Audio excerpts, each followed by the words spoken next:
안녕하십니까. 세상을 읽어주는 남자 이성훈입니다. 오늘은 삼성 이나노가 과거와는 다를 가능성이 커지고 있다는 주제로 한 말씀 드리겠습니다. 일론 머스크가 난 사람이긴 난 사람입니다. 그는 뭐든지 제로 베이스에서 생각하는 인물인데요. 퍼스트 프린서플이라고 할 만한 사람입니다. 이 페이팔을 만들 때는 은행이란 건물이 꼭 있어야 하나라는 질문에서 출발했고, 스페이스X를 세울 때는 로켓 부품 원가가 전체 비용의 그 2, 3%에 불과하다면 우리가 직접 만들면 왜 안 되지라고 접근했습니다. 테슬라 역시 자동차는 엔진이 필수다라는 상식을 부정하고 소프트웨어 중심의 기계로 재정의했습니다. 그는 산업의 표면이 아니라 기초 물리 법칙, 시스템 구조, 비용 함수를 기준으로 사고하는 것으로 잘 알려져 있는데요. 가령 로켓이나 자동차나 모두 에너지 효율과 재료 공학의 문제로 본 것입니다. 문제를 다르게 정의하면 해답이 완전히 달라진다는 게 머스크의 논리죠. 머스크의 제로 베이스 사고는 단순한 아이디어 차원이 아니라 비용 구조를 근본적으로 뒤집기 위한 제조 전략으로 이어졌습니다. 그래서 로켓은 왜 일회용이어야 하나라는 의문으로 부품을 직접 만들고 로켓을 재활용했습니다. 이 차의 경우도 모터, 배터리 팩, 그리고 반도체, 제어칩, 소프트웨어까지 직접 설계하면서 비용 구조를 다시 짰습니다. 이 얘기를 다시 하는 이유는 머스크의 스마트함, 유니크함이 결국 삼성 파운드리 활용으로 이어지고 있다는 생각 때문입니다. 머스크의 사고방식은 앞서 말씀드린 대로 제로 베이스에서 생각하고 비용 절감을 위해서 수집 통합을 중시하고 마지막으로 문제 해결 시에 기존 전례나 간행, 그 선입견을 모두 벗어나 가장 기초가 되는 근본적 원리부터 출발하는 사고방식, 즉 퍼스트 프린서플을 전면에 내세웁니다. 이걸 반도체에 한번 대입해 보겠습니다. 머스크 입장에서 보면 자신이 설계한 칩을 만들기 위해서 TSMC에 절대적으로 의존하는 구조 자체가 자신의 철학과는 정면으로 어긋납니다. 천천히 한번 짚어보겠습니다. 머스크는 기본적으로 핵심 기술은 외주를 주지 않는다는 철학을 갖고 있습니다. 핵심은 바로 반드시 내부 통제권을 가져야 한다는 점인데요. 그런데 칩 제조에서 TSMC에 전적으로 의존하는 건 기술 통제권의 상실을 의미합니다. 지금 대형 팹리스들은 절대적으로 제작을 TSMC에 의존하는 관계입니다. 생산 공정, 수율, 공급 시기, 단가 모두 TSMC 손에 달려 있는 것이죠. 머스크 입장에서 보면 이건 굉장히 위험한 관계입니다. 이 테슬라가 AI6 칩을 삼성 이나노에 대량으로 맡긴 데 이어 AI5 칩도 TSMC와 삼성에 동시에 맡기기로 한 마음을 바꾼 게 이를 잘 반증한다는 생각입니다.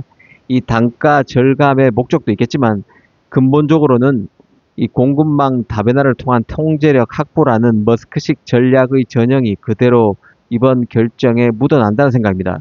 머스크는 의존 대신 리스크 분산, 이 가능하면 내재화를 추구하는 천재고 이번 파운드리 결정에서도 이를 또 한 번 증명해 보였다는 생각입니다. 아마 머스크는 이렇게 질문하지 않을까 싶은데요. 왜 칩은 꼭 300mm 웨이퍼로 찍어야 하는가? 그리고 왜 로직과 메모리가 분리돼야 하는가? 왜 파운드리와 설계 업체가 다른 회사여야 하는가?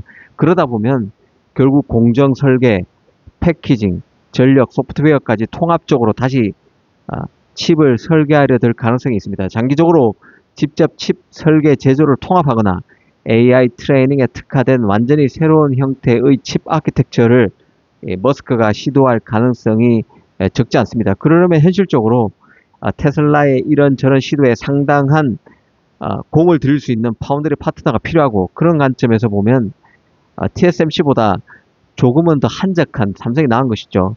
또 메모리도 만들고 칩 설계도 가능하고 칩 제작도 가능해서 시스템 수준의 통합 능력을 갖춘 삼성이 TSMC보다 더 나은 파트너가 될 수 있다는 판단을 머스크가 틀림없이 했을 것이라는 게 개인적인 판단입니다.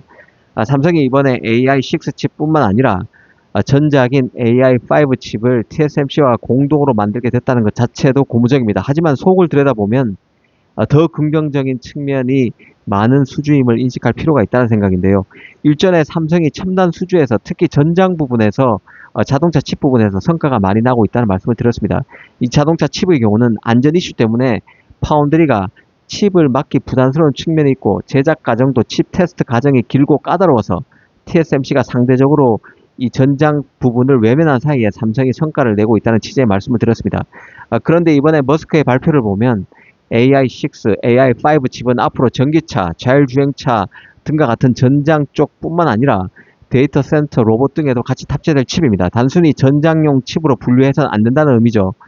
다양한 용도에 두루 부합하는, 두루 쓸 수 있는 전천후 칩을 삼성이 맡았다고 보면 AI5, AI6 칩의 삼성 수주를 AI6 칩의 삼성 수주를 발표할 당시에 머스크가 삼성이 밝힌 수주 규모인 165억 달러, 하나로 약 23조 원 가량 되죠. 이 165억 달러의 규모는 아마도 가장 적게 추산된 것이라고 밝힌 적이 있었는데요.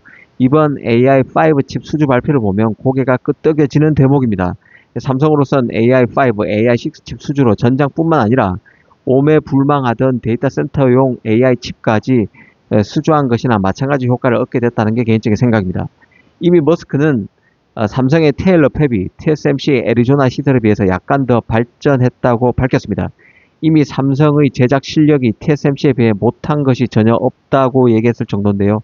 머스크가 TSMC의 전량 맡기려던 계획을 바꿔서 삼성에도 물량을 준 것에 대해서도 AI5 칩의 성능에 대해서 낙관적이라 칩의 시장 수요를 맞추기 위해서 칩 추가 생산이 필요하다는 판단에 따른 것임을 밝혔습니다.